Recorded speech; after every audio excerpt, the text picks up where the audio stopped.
رمضان شریف میں 3-4 چیزوں کا خاص خیال رکھنا ہے ہم نے، خاص۔ ایک تو رمضان شریف میں قرآن پاک سے خاص محبت فرمائیں، شہر رمضان الذی انزل فیہ القرآن، خاص محبت۔ الحمدللہ ہمارے ہاں قرآن کے عالم بھی موجود ہیں، حافظ بھی موجود ہیں، بلکہ مسجدیں کم ہوتی ہیں، حافظ زیادہ ہوتے ہیں۔ یہ دیکھ لئے مدارس کی خدمات ہیں اللہ کے فضل سے، قراء بھی ہیں، سب کچھ ہے۔ اب ضرورت ہے قرآن پاک سے محبت کرنے والوں کی۔ ہر نقیب، ہر خطیب یہ کہہ رہا ہے کہ سارا قرآن حضور کی تعریف ہے، کہتے ہیں نا جی، تو چاہیے نا کبھی کبھی رکا آئے محفل سے کہ جناب ہمارا دل کر رہا ہے ہمیں سورہ رحمان سنائی جائے۔ کبھی کبھی یہ رکے آتے ہیں نا فرمائشی رکے، یہ نعت پڑھے، یہ تو جب سب کہہ رہے ہیں یہ حضور کی نعت ہے سارا قرآن، تو کو رکا آنا چاہیے نا، آج سورہ حامیم سجدہ کی تلاوت سنائی جائے، آنے چاہیے نا یہ والے رکے بھی، صحیح کہہ رہا ہوں نا؟ تو خوب ارادہ کریں کہ قرآن مجید سننا ہے۔ ہم کھڑے رہتے ہیں، ہم کھڑے رہتے ہیں، پاسپورٹ کے دفتر بھی 1.5 گھنٹہ لوگ کھڑے ہیں، شناختی کارڈ کے دفتر میں بھی کھڑے، امیگریشن کی لائنوں میں بھی کھڑے۔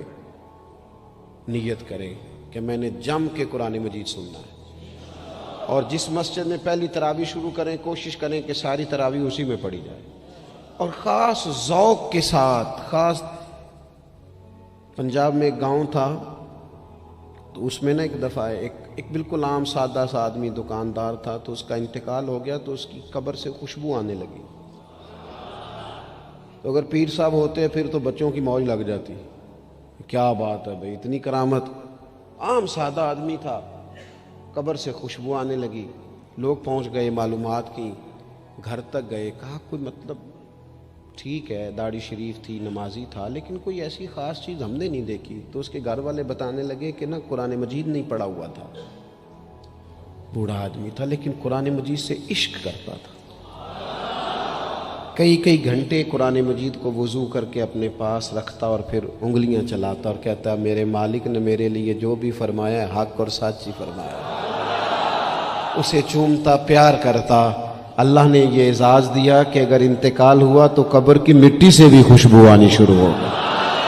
خدا را قرآن پاک سے پیار کریں، خوب ذوق بنائیں کہ ہم نے قرآن مجید کو سننا ہے۔ دوسری میری گزارش یہ ہے آپ حضرات سے کہ سحری میں اٹھنا تو ہے ہی، سودا لینے کے لیے بھی جانا ہے، ہمارے ہاں دہی دودھ کے لیے بھی لوگ صبح صبح جاتے ہیں، تو ایسا نہ کریں کہ تھوڑا 10 منٹ اور جلدی اٹھ جائیں اور پورا رمضان تہجد کی نماز پڑھیں۔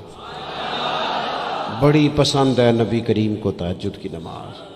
صبح اگر 2 رکعتیں نصیب ہو جائیں تو نبی کریم علیہ السلام نے فرمایا جب جوان آدمی تہجد کے لیے کھڑا ہوتا ہے تو اللہ فرشتوں کے سامنے فخر فرماتا ہے۔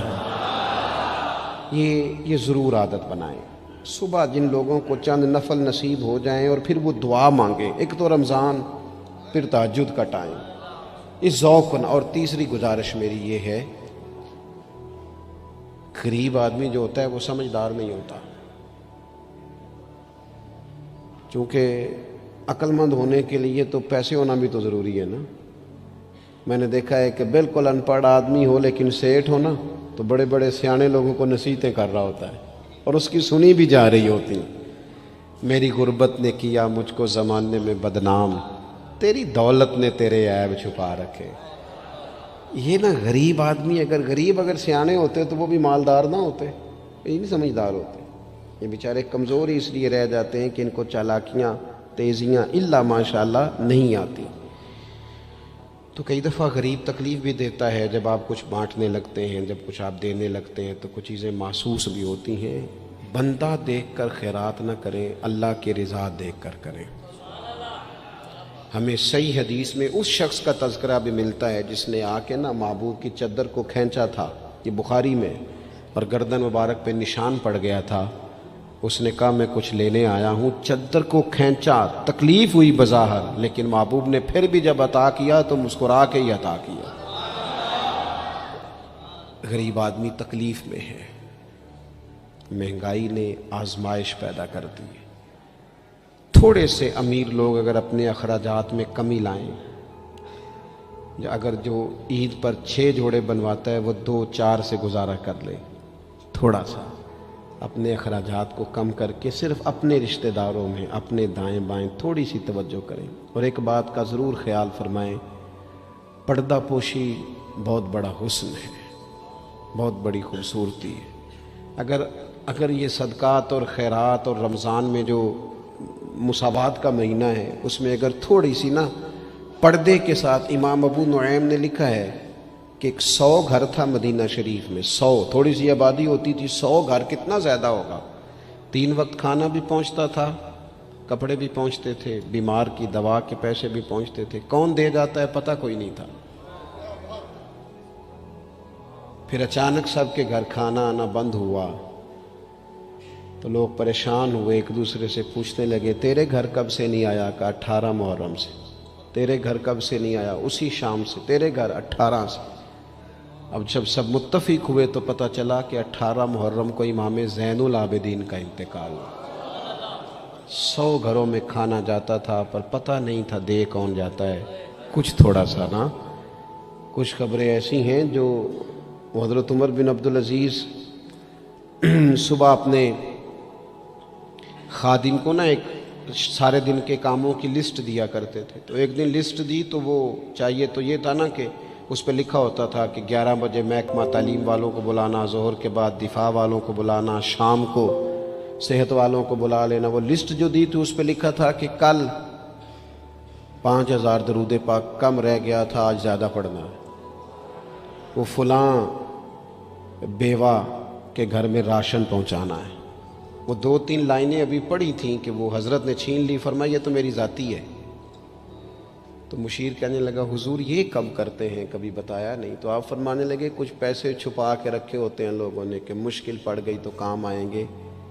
میں نے بھی کچھ نیکیاں سب سے چھپائی ہیں، قیامت میں مشکل پڑ گئی تو اللہ کے کرم سے میرے کام آ جائیں گے۔ یہ کچھ میں نے سائیڈ پہ کر دی ہیں جو میں نے کسی کو بتائی، تو رمضان شریف میں ایسی نیکیوں کا موقع ملے گا۔ کچھ چھپا لیں، قیمتی چیزیں سب کو نہیں بتائی جاتی، چھپائی جاتی ہیں۔ جو جن کو قیمتی سمجھتے ہیں نا، کروڑوں روپیہ جس کے پاس ہو وہ تھوڑی بتاتا ہے میرے گھر میں 50 تولے زیور پڑا، تھوڑی کو بتائے گا۔ تو قیمتی چیزیں بتائی نہیں جاتی، چھپائی جاتی ہیں۔ اپنی نیکیوں کو قیمتی بنائیں، ان کو چھپائیں۔ اللہ کے حضور دعا کرتا ہوں، یہ حضرت نے بھی اس پر بات کی تھی اور مجھے بھی ارشاد فرمایا، یہ جو آپس کی رنجشیں ہیں نا، جب مقاصد بڑے ہوتے ہیں پھر رنجشیں نہیں ہوتی۔ آپس کی رنجشیں، بس ایک حدیث پاک عرض کرتا ہوں، اگر آپ کی سمجھ میں آ گئی تو بات۔ ہمارے ہاں نا کچھ لوگوں نے سنتوں کو بھی مخصوص کر لیا نا کہ یہ والی سنت ہے۔ بھئی تمام ظاہری سنن اور آداب پر بھی عمل کریں اور جو باطنی کیفیات ہیں اس پر بھی غور کریں۔ ترمذی میں حدیث ہے، امید ہے آپ یاد رکھیں گے۔ نبی رحمت علیہ السلام نے فرمایا، اے انس، اے میرے بیٹے، تم سے ہو سکے تو صبح اس حال میں کرنا کہ تمہارے دل میں کسی کے لیے بغض نہ ہو۔ صبح اس حال میں کرنا کہ تمہارے دل میں کسی کے لیے بغض نہ ہو۔ اور محبوب فرمانے لگے، یہ میری سنت ہے، یہ میری سنت ہے، یہ میرا طریقہ ہے دل کو۔ اور ایک حدیث پاک میں حضور نے خود فرمایا تھا، کوئی کسی کے بارے میں مجھے بات نہ پہنچائے، میں اپنا دل تمہارے بارے میں صاف رکھنا چاہتا ہوں۔ اپنے دل سے نہ ان چیزوں کو نکال پھینک کے، اور اگر آج یہ چھوڑ جائیں گے نا مسجد کے باہر تو پھر تو رمضان میں ہلکے پھلکے ہو جائیں گے انشاءاللہ تعالی۔ آنے والا وقت بہتر گزرے گا۔ اللہ تعالیٰ توفیق عمل عطا فرمائے۔ وما علینا الا البلاغ۔ اللہم صلی علی سیدنا و مولانا محمد معدن الجود والکرم وآلہ وصحبہ وبارک وسلم۔ مالک کریم ہماری اس محفل مبارکہ کو قبولیت کا درجہ عطا فرما۔ اتنے سارے احباب شریک ہوئے، علماء، مشائخ، کارکن، اللہ تعالیٰ سب کی حاضری کو اپنی بارگاہ میں قبول فرما۔ ہمارے گناہوں کو معاف فرما، ہماری غلطیوں سے درگزر فرما، علم نافع، عمل صالح کی توفیق عطا فرما۔ مالک کریم سجدوں کا ذوق، عبادتوں کا شوق، تلاوتوں کی لذت عطا فرما۔ اے اللہ، خیر کرنے اور خیر پھیلانے کا ذریعہ بننے کی توفیق عطا فرما۔ ہم سب کو شر سے محفوظ فرما۔ اے اللہ، دلوں کے قبلے، سوچوں کے زاویے درست فرما۔ دروازہ رسول صلی اللہ تعالی علیہ وسلم کی غلامی اور گدائی عطا فرما۔ بیماروں کو شفا عطا فرما، مقروضوں کو قرض کے بوجھ سے رہائی نصیب فرما، جو تنگ دست ہیں ان کے رزق میں وسعت فرما، امت کے حق میں رحمت والے فیصلے فرما، عالم اسلام پر اپنا خاص فضل و احسان فرما، پاکستان میں نظام مصطفیٰ صلی اللہ تعالی علیہ وسلم کے سویرے کو طلوع فرما، قرب و جوار سے دور دراز سے جتنے احباب آئے قدم قدم برکتیں عطا فرما۔ جس خوبصورتی کے ساتھ یہ اہتمام کیا گیا، اہتمام کرنے والوں کی کاوش کو اپنی بارگاہ میں قبول فرما، ہمارا خاتمہ بالخیر بالایمان فرما۔ دنیا علامہ اسرار صاحب علیل ہیں، مالک کریم شفا عطا فرما، تمام بیماروں کو شفا عطا فرما، دنیا اور آخرت میں ہماری پردہ پوشی فرما۔ اللہم انا نسألک العفو والعافیۃ فی الدین والدنیا والآخرہ، رب اغفر وارحم